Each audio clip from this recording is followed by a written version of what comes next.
Bom, em entrevista exclusiva ao editor do site de Oeste, Edilson Salgueiro, o deputado Eduardo Bolsonaro rebateu o ministro Alexandre de Moraes. Não recebi com surpresa nenhuma. Eu vejo aí, mais uma vez, uma oportunidade para você expor uma ilegalidade feita pelo Moraes e pela primeira turma do Supremo Tribunal Federal, né? E para reforçar o quanto justo que foi a aplicação da Lei Magnitsky contra esse violador de direitos humanos, né? Vale lembrar que não só ele, aquele que me acusa também está diretamente envolvido nos fatos no qual agora eu virei réu, né? Estou falando especificamente do Procurador-Geral da República, Paulo Gonet, porque ele também foi sancionado com a perda do visto norte-americano e agora eles, né, Gonet junto com Moraes, não se declaram impedidos e colocam adiante uma acusação fajuta contra mim. Por que ela é fajuta? Porque o crime de coação ele tem dois requisitos. Um é uma ferramenta à minha disposição.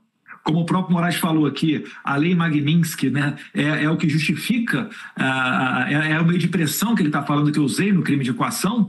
A lei Magnitsky não é assinada por Eduardo Bolsonaro, é assinada por Donald Trump e também pelos seus secretários, né, Scott Bessent, do Tesouro, e Marco Rubio, do State Department. E o segundo requisito é que seja um meio ilícito. Ora, primeiro, esse é um meio jurídico que está fora do Brasil. Então, Moraes abusa mais uma vez do seu poder, né, fazendo uso da extraterritorialidade que não é prevista na nossa Constituição. Eduardo Bolsonaro disse que ainda não é o momento para tomar qualquer tipo de decisão sobre as eleições do ano que vem. Haverá um candidato. E a certeza também é de que eu não estarei apoiando o Lula numa eleição do ano que vem. Agora, tem água para passar embaixo dessa ponte. Por exemplo, se algum governador que você citou vier a ser o candidato, ele tem que se descompatibilizar apenas em março. Então eu pergunto, por que isso está sendo discutido agora? Eu vejo muita pressão para que o Bolsonaro tome uma decisão antecipada, desnecessária. Por quê? Porque está acabando uma ferramenta de ameaça contra o Bolsonaro, que é enviá-lo para um presídio comum, né? Porque se ele for para um presídio comum, vão ameaçá-lo de quê depois? De morte? Entende? Então estão tentando botar uma pressão gigantesca no Jair Bolsonaro para ele apoiar um nome, e repare que eu não estou falando aqui nenhum nome, né? Mas há uma pressão para que ele apoie alguém, porque uma vez que o Bolsonaro apoia alguém, ele vai servir café frio, né? Ele perde interesse político, ele perde valor de mercado dentro do cenário político. É claro que ele não vai falecer politicamente, porque o que ele fez, né, vai ainda persistir por as próximas décadas, pelo menos, né? Daqui a 50 anos vão estar falando no que o Bolsonaro fez e estudando os 4 anos de presidência dele. Deus quiser, né, ainda outros 4 que virão.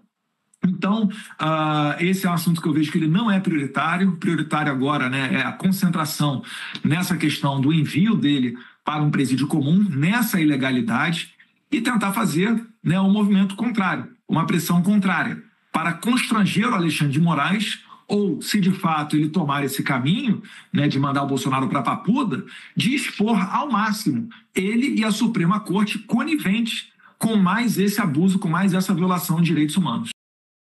Ana, quero te ouvir, só lembrando que o nosso editor do site, Edilson Salgueiro, conversou com o deputado Eduardo Bolsonaro agora há pouco, está transcrevendo ali essa entrevista na íntegra. Logo mais a gente publica no nosso site, revistaoeste.com, a entrevista completa com o Eduardo Bolsonaro, mas a gente fez questão de conversar com o deputado, já que saiu essa decisão da primeira turma do Supremo de tornar réu o deputado por coação no curso do processo.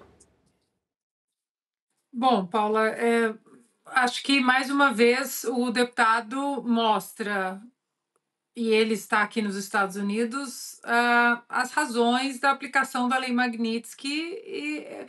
Olha, por mais que isso seja injusto, seja uma perseguição política à família Bolsonaro, não vou dizer nem ao Eduardo, o deputado, ou ao presidente, mas à família Bolsonaro. Há uma perseguição em curso e isso é muito óbvio.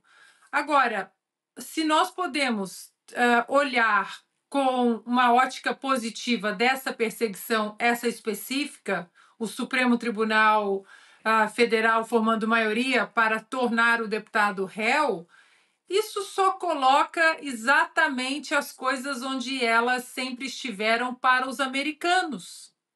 Há uma perseguição política em curso.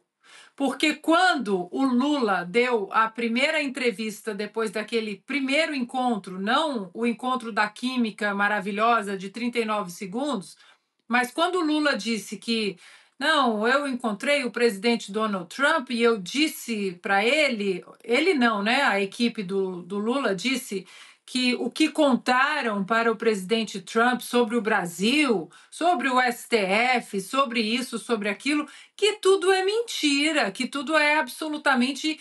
São inverdades e são mentiras, que não tem nada disso. E agora? Os americanos olham exatamente, por mais que nós estejamos mais uma vez, nada surpresos, mas enfurecidos com mais uma perseguição política, o lado positivo disso é que os americanos estão olhando e falando: presidente Lula, eu acho que em verdade foi o que o senhor tentou colocar para a gente naquela reunião. Porque há uma perseguição política em curso, sim, ao presidente Bolsonaro, aos filhos, ao capital político do presidente Bolsonaro, que mesmo calado, sem redes sociais, preso em casa com tornozeleira eletrônica, ainda é a maior força na direita no Brasil. Então, se podemos olhar pela ótica positiva, difícil, os americanos, mais uma vez hoje, porque se conversam com o Eduardo Bolsonaro hoje aqui nos Estados Unidos, o deputado olha para os americanos e fala: não disse? Os senhores aplicaram a lei Magnitsky muito bem aplicada. Os senhores aplicaram as sanções dos vistos muito bem aplicadas, porque há uma constante violação de direitos humanos e de direitos constitucionais no Brasil.